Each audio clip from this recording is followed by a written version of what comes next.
ಅನ್ನೋದರ ಸೂಚನೆ ಇದು. ಹಾಗಾಗಿ ಇದು ಒಂದು ಅನಿವಾರ್ಯವಾದಂತಹ ಕಾಲಘಟ್ಟ. ನಮಗೆ ಗೊತ್ತಿಲ್ಲದ ರೀತಿಯಲ್ಲಿ ಒಂದು ಸಿದ್ಧಾಂತವನ್ನು ವ್ಯವಸ್ಥಿತವಾಗಿ ಎಲ್ಲ ಕಡೆ ತುರುಕಲಾಗ್ತಾ ಇದೆ. ಇವತ್ತು ಸಿದ್ಧಾಂತವನ್ನು ನಂಬಿರುವುದು ದೇಶಭಕ್ತಿ ಅನ್ನುವಂತಹ ಒಂದು ವಾತಾವರಣ ನಿರ್ಮಿಸಿಯಾಗಿದೆ. ಒಂದು ಪಕ್ಷಕ್ಕೆ ನಿಷ್ಠರಾಗಿರುವುದು, ಒಂದು ಸಿದ್ಧಾಂತವನ್ನ ಒಪ್ಪುವುದು ಅಥವಾ ಸಿದ್ಧಾಂತಕ್ಕೆ ಅನುಸಾರವಾಗಿ ಮಾತನಾಡುವುದು ದೇಶಭಕ್ತಿ ಅನ್ನುವಂತಹ ಒಂದು ಹುಚ್ಚು ವಿಚಾರವನ್ನ, ಒಂದು ಅವಾಸ್ತವಿಕ ವಿಚಾರವನ್ನ ವ್ಯಾಪಕವಾಗಿ ಜನರಲ್ಲಿ ತುಂಬಲಾಗ್ತಾ ಇದೆ. ಅದಕ್ಕೆ ಪೂರಕವಾಗಿ ಯಾವುದೇ ನಮ್ಮ ಜನರನ್ನ ಪ್ರಭಾವಿಸುವಂತಹ ವ್ಯವಸ್ಥೆಗಳು ಉಂಟು, ಅದು ಎಲ್ಲವುಗಳು ಕೂಡ ಇವರ ಈ ಒಂದು ಹಿಡನ್ ಅಜೆಂಡಾಕ್ಕೆ ಪೂರಕವಾಗಿ ನಡೆದುಕೊಳ್ತಾ ಇದೆ. ಈ ಕಾರಣದಿಂದ ಈ ಲೋಕಸಭಾ ಚುನಾವಣಾ ಈ ಸಂದರ್ಭದಲ್ಲಿ ನಮ್ಮ ಪಾತ್ರ ಏನು? ಸಾಮಾನ್ಯ ಜನ ಅವರು ಸಿದ್ಧಾಂತ ಮತ್ತು ಮೌಲ್ಯ ಇದಕ್ಕೆ ಭಿನ್ನತೆ ಉಂಟು ಅರ್ಥ ಮಾಡಿಕೊಳ್ಬೇಕು.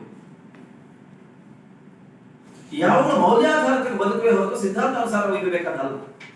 ಅದು ಒಂದು ಮೌಲ್ಯಗಳಿಗೆ ಒಳಪಟ್ಟು ಜನ ಯೋಚನೆ ಮಾಡಬೇಕು. ಅವಾಗ ಒಂದು ಸುಂದರವಾದ ಚುನಾವಣೆ ನಡೀತದೆ, ಒಂದು ಒಳ್ಳೆಯ ಪ್ರಜಾಪ್ರಭುತ್ವ ನಮಗೆ ಸಿಗ್ತದೆ. ಈ ಕಾರಣದಿಂದಾಗಿ ನಾವು ರಾಷ್ಟ್ರ ರಕ್ಷಾ ವೇದಿಕೆಯ ಕಡೆಯಿಂದ ಸಂವಿಧಾನದ ರಕ್ಷಣೆ ಅಂತ ಹೇಳಿದ್ರೆ ರಾಷ್ಟ್ರ ರಕ್ಷಣೆ, ಪ್ರಜಾಪ್ರಭುತ್ವ ರಕ್ಷಣೆ ಅಂತ ಹೇಳಿದ್ರೆ ರಾಷ್ಟ್ರ ರಕ್ಷಣೆ. ರಾಷ್ಟ್ರ ರಕ್ಷಣೆ ಅಂತ ಹೇಳಿದ್ರೆ ಭೌತಿಕವಾದ ಗಡಿಗಳಲ್ಲ, ಸೀಮೆ ಅಲ್ಲ. ರಾಷ್ಟ್ರದ ಸೀಮೆಯ ಒಳಗೆ, ಗಡಿಯ ಒಳಗೆ ಇರುವಂತಹ ಜನರ ನೆಮ್ಮದಿಯೇ, ಜನರ ಸಂತೋಷವೇ ರಾಷ್ಟ್ರ ರಕ್ಷಣೆ. ಹಾಗಾಗಿ ನಮ್ಮ ಈ ಮಾಧ್ಯಮದ ಮೂಲಕವಾಗಿ, ವೇದಿಕೆ ಮೂಲಕ ನಾವು ಜನರಿಗೆ ಕರೆ ಕೊಡ್ತಾ ಇರೋದಂತ ಹೇಳಿದ್ರೆ, ಸಂವಿಧಾನವನ್ನು ಉಳಿಸುವ, ಪ್ರಜಾಪ್ರಭುತ್ವ ಆಶಯಕ್ಕೆ ಬೆಲೆ ಕೊಡುವಂತಹ ರೀತಿಯ ಚುನಾವಣೆ ನಡೀಬೇಕು ಅಂತ ಯೋಗ್ಯ ಜನಪ್ರತಿನಿಧಿಯನ್ನ ಜನಗಳು ಆಯ್ಕೆ ಮಾಡಬೇಕು ಅನ್ನೋದಾಗಿದೆ. ಉಳಿದಂತೆ ನಾವು ಏನು ಹೇಳಬೇಕು ಒಂದಷ್ಟು ವಿಚಾರಗಳನ್ನು ನಾವು ಇವಾಗಲೇ ನಮ್ಮ ಮಾಹಿತಿ ಪತ್ರದಲ್ಲಿ ಕೊಟ್ಟಿದ್ದೇವೆ. ನಾವು ಈಗ ಪೂರಕವಾಗಿ ನೀವೇನಾದ್ರು ಮಾತಾಡಬಹುದು. ಮೇಲರಿಗೆ ಏನಾದ್ರು ಬೆಳೆಸಿಕೊಂಡಿದ್ದಾರೆ ಅಂತ ಹೇಳಿದ್ರೆ ಇದು ಎಷ್ಟು ಅಪಾಯಕಾರಿ ಸಂಗತಿ.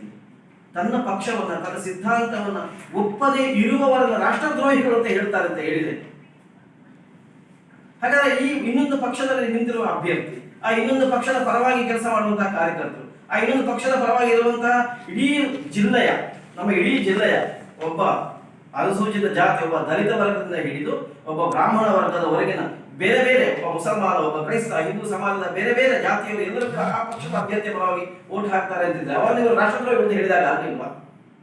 ಈಗ ದೊಡ್ಡ ಅಸಹಿಷ್ಣುತೆ ಬೇಕು ನಮಗೆ. ನಮ್ಮ ಕರಾವಳಿ ಜಿಲ್ಲೆಯಲ್ಲಿ ಚುನಾವಣೆ ವಿಚಾರ ಆಗಬೇಕಾದ್ರೆ ಅಭಿವೃದ್ಧಿ ಚರ್ಚೆ ಆಗಬೇಕಿದೆ ಹೊರತು ಭಾವನಾತ್ಮಕ ಸಂಗತಿಗಳಲ್ಲ. ನಮಗೆ ವೇದಿಕೆಯ ಅಪೇಕ್ಷೆ ವಿತರಿಸಲ್ಪಡಬೇಕು. ಅದಕ್ಕೆ ಒಂದು ಯಾವುದೋ ಒಂದು ಪಕ್ಷದ ಪರವಾಗಿ ಮತ ಹಾಕ್ತಾರೆ ಎನ್ನುವ ಕಾರಣಕ್ಕೆ, ಅವರ ಪರವಾಗಿ ನಿಲ್ತಾರೆ ಎನ್ನುವ ಕಾರಣಕ್ಕಾಗಿ ಒಂದು ವರ್ಗವನ್ನು ಇಡಿಯಾಗಿ ರಾಷ್ಟ್ರ ವಿರೋಧಿಗಳು ಎನ್ನುವಂಥ ರೀತಿಯಲ್ಲಿ ಬಿಂಬಿಸುವುದು ಇದು ರಾಷ್ಟ್ರ ದ್ರೋಹದ ಕೆಲಸ ಎನ್ನುವಂಥದ್ದನ್ನು ನಮ್ಮ ವೇದಿಕೆ ಈ ಮೂಲಕ ಹೇಳಲಿಕ್ಕೆ ಇಷ್ಟಪಡ್ತಾ ಇದ್ದೇವೆ.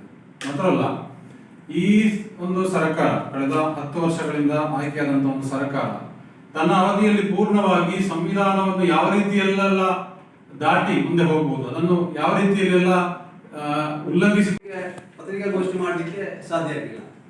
ಇವತ್ತು ನೀವು ಕಾಣ್ತಾ ಇರ್ಬೋದು, ಬೇರೆ ಬೇರೆ ಬಾರಿ ಅಭಿವೃದ್ಧಿ ಆಗಿದೆ ಈ ದೇಶ, ಬಾರಿ ವಿಶ್ವದಲ್ಲೇ ನಂಬರ್ 1 ಅಂತೇಳಿ ಆಗಿದೆ ಅಂತೇಳಿ. ವಿಶ್ವದಲ್ಲಿ ಯಾವುದ್ರಲ್ಲಿ ನಂಬರ್ 1 ಆಗಿದೆ ನಮ್ಮ ದೇಶ ಇವತ್ತು. ಅವರು ಹೇಳುವ ಹಾಗೆ ಬೇರೆ ಬೇರೆ ವಿಷಯದಲ್ಲಿ ನಂಬರ್ 1 ಆಗಿದೆ. ನಮಗೆ ಗೊತ್ತಿರ್ಬೋದು, ಈಗ ರಫ್ತಿನ ವಿಷಯದಲ್ಲಿ, ಬೀಫ್ ರಫ್ತಿನ ವಿಷಯದಲ್ಲಿ ನಮ್ಮ ದೇಶ ನಂಬರ್ 1 ಆಗಿದೆ. ಯಾವುದನ್ನು ವಿರೋಧಿಸ್ತಾರ ಅದರಲ್ಲೇ ನಂಬರ್ 1 ಆಗ್ತಾ ಬರ್ತದೆ. ಕಳೆದ ಪಾರ್ಲಿಮೆಂಟಿನ ಅಧಿವೇಶನದಲ್ಲಿ ತಾವು ನೋಡಿರ್ಬೋದು, ವಿರೋಧ ಪಕ್ಷದ ಸದಸ್ಯರುಗಳನ್ನೇ ಹೊರಗೆ ಹಾಕಿ ಕಾನೂನನ್ನು ರೂಪಣೆ ಮಾಡ್ತಾರೆ. ಒಂದು ಕಾನೂನು ಮಾಡುವಾಗ ಆ ಕಾನೂನಿನ ಪರ ವಿರುದ್ಧ ಚರ್ಚೆ ಆಗಿ ಅಲ್ಲಿ ಇರುವ ಸದಸ್ಯರು ಅದು ವಿರುದ್ಧ ಆದರೆ ಅದಕ್ಕೆ ಮತಕ್ಕೆ ಹಾಕಿ ಆ ರೀತಿ ಆಗಿರುತ್ತದೆ ಕಾನೂನು ಇದಕ್ಕಿಂತ ಮೊದಲು ಸರ್ಕಾರಗಳು ಮಾಡ್ತಾ ಇತ್ತು. ಆದರೆ ಇವತ್ತೇನಾಗಿದೆ, ಸರ್ವಾಧಿಕಾರ ಆಗಿದೆ. ಅದಕ್ಕೆ ನಾವು ರಾಷ್ಟ್ರ ರಕ್ಷಾ ವೇದಿಕೆ ಅಂತ ಹೇಳಿ ಮಾಡಿಕೊಂಡು ಈ ಜನತೆಗೆ ಇದನ್ನು ತಿಳಿಸುವಂತ ಕೆಲಸ ಮಾಡಿದ್ದೇವೆ.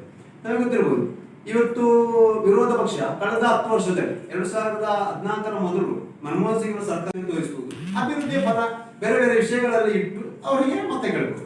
ಅದನ್ನು ಕೇಳಿ ಅವರು ಯಾರು ಯಾರು ಮಾತಾಡ್ತಾರೆ ಅವ್ರು ವಿನ್ ಆಗಿ. ಇದು ಬರೇ ರಾಷ್ಟ್ರ ವಿರೋಧಿ, ರಾಷ್ಟ್ರಭಕ್ತರ ಅಂತೇಳಿ ಏನು ಮಾಡಿದ್ದಾರೆ ಅಂತ ನಮಗೆ ಖಂಡಿತವಾಗಿ ಕಾಣಲಿಕ್ಕೆ ಸಾಧ್ಯ ಇಲ್ಲ.